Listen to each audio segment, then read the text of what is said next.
en route.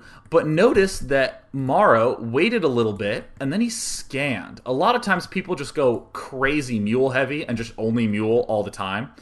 But really, really scanning about now, about on your second or third Mule, or actually, that's actually closer to your second Mule. Instead of your second Mule, you throw down a scan, and you can get a very good sense of, oh, he's actually going for a starport. Again, so much variety, you kind of have to be able to determine what your opponent's doing. Do some good scouting going on there. So Morrow's going to go ahead and make one Viking en route. Oh yeah, got to turn on my game sounds. That's the typical day 9 play. It's my favorite build, is the good old no sound build. And look at the beastly Marine Hellion push. Very, very, very strong. Screws a lot of people up. Now, I just want to emphasize that how fast did this tank come out? About as fast as possible. About as fast as possible. And Predy still got in there and killed his opponents off. Got in there, smashed the tank, surrounded it. Easy peasy. So now, remember, at the start I said that there are all these possibilities, millions and billions of possibilities. So let's just start crossing them off one at a time. And these are the sorts of things I like to just take a note of. Literally, physically write down, get yourself a Starcraft notebook, take some notes. And just say that if you do a Marine Hellion push, even if a player tries to get a tank as fast as possible, still really not going to have the tank up in time to defend. That's a huge thing to remember, right? Suddenly, I'm not worried about ultra-fast starport, trying to skip tanks, because my Hellion Marine push forces my opponent away from that. It forces the opponent to be a little bit better defended. And Morrow's doing a pretty decent job defending this. He's having to pull a lot. Oh, he's doing a less than ideal job defending this. He manages to kill it off, so that's pretty good. Ordinarily, the Marine Hellion push doesn't do stupendous amounts of damage. It just does some. And hey, what do we have here? We have basically the same thing going on for both players. Look at this. Vikings, tanks coming out. No siege mode quite yet. Double starport there. Oh, look, we see the reactor coming up now for Morrow. Does he have a tank making?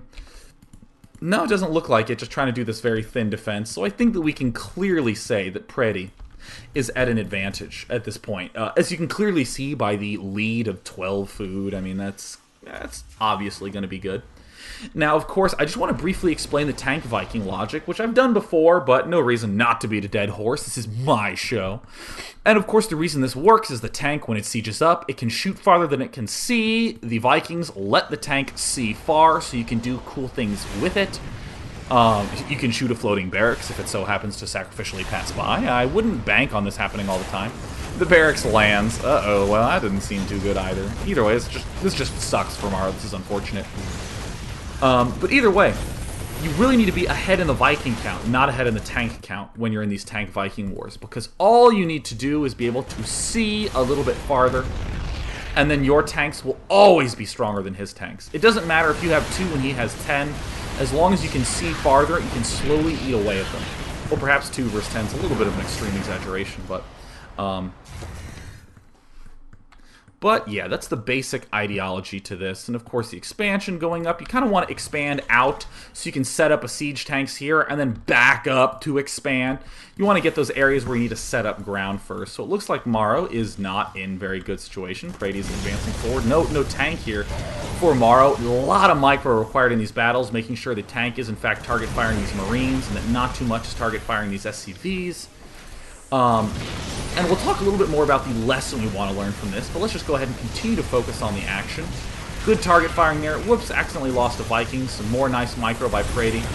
And, ooh, looks, that moment right when Predy's Viking lifted up and took a few extra shots, that's exactly why it's dangerous to land your Vikings. Obviously, Morrow did the right thing landing it because he needed to not die, but I just want to point to you that you need to be a little teensy-weensy bit leery of landing too much.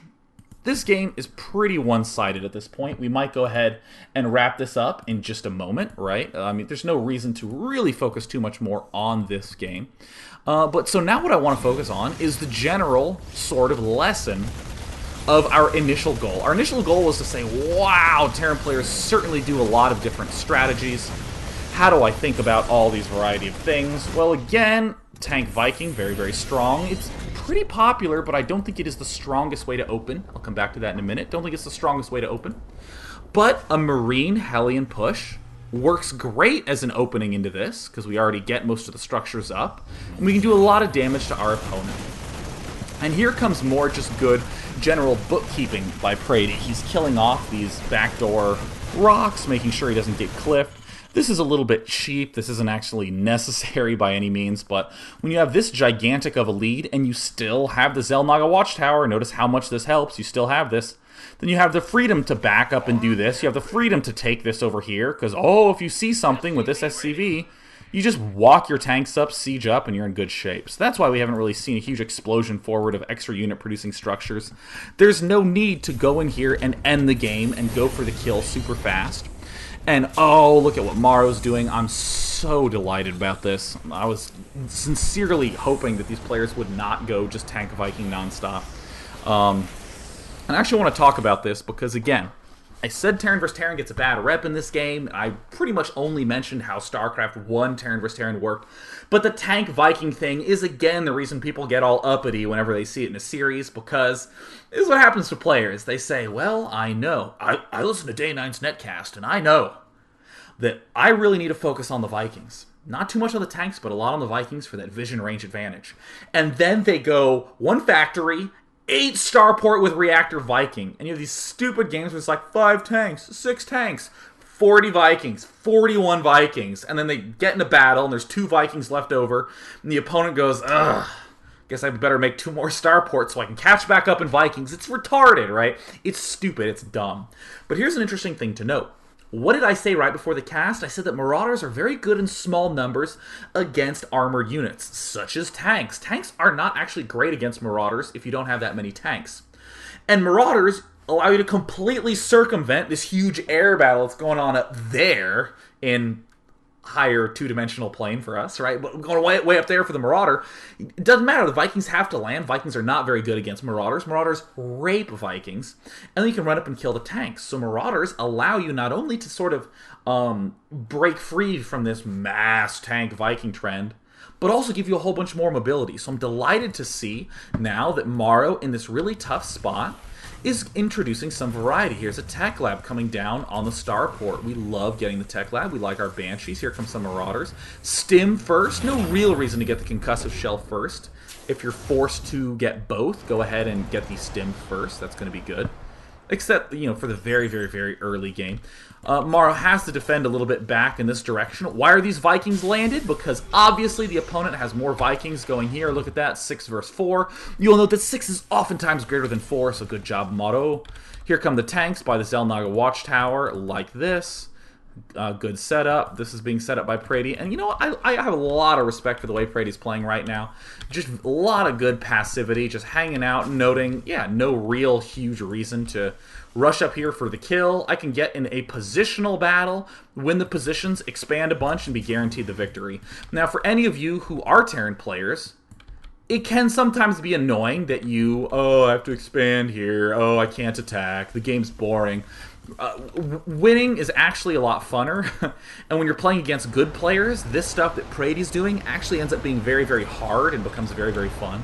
But I always recommend getting on a nice playlist with Pandora, rocking out to some funky beats, and just turtling your ass off once you have the lead and expanding a bunch. Good build. So here we see Predy playing like a good old Terran player. Would think he should. More Vikings, more. Look at the unit counting station. 9 versus 4 Vikings. Oh my goodness. And in the meantime, it looks like just a whole lot of Marauders being produced right here. Oh, and this is a little bit of an interesting composition. A lot of tanks for Morrow. Why is he killing these destructible rocks? Most players would not want to kill these destructible rocks. They would want to live on just tanks.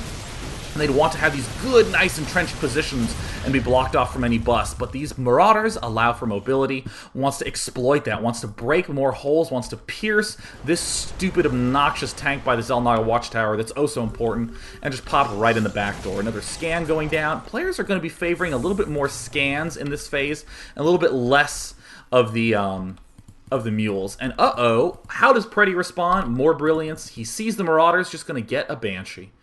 If you have, so here's another interesting dynamic in Terran vs. Terran. You heard me say that there's these huge Viking battles that are happening all the time and seem dumb.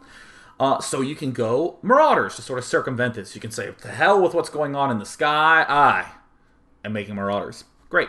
But then the player who has a million Vikings against your 2 Vikings says, well, if I have air control, I may as well get Banshees anyways, because the only thing you really have to shoot up are those Vikings. So it ends up being a very, very good transition for Predy. He's just going to sit here and lump these up into one little small potato sack. And then he's going to be transitioning over to these Banshees. And of course, again, the third reasonable follow-up from Morrow is to start going Marauder Thor. Excellent, excellent little mix. Is there any Thors coming up? No. Morrow, who's playing from behind, who is not in the lead, needs to just knock stuff down as fast as humanly possible. Push in there, have a really strong timing. And look at this already. Predy is in a little bit of panic mode, right? He's trying to siege up. This is a lot.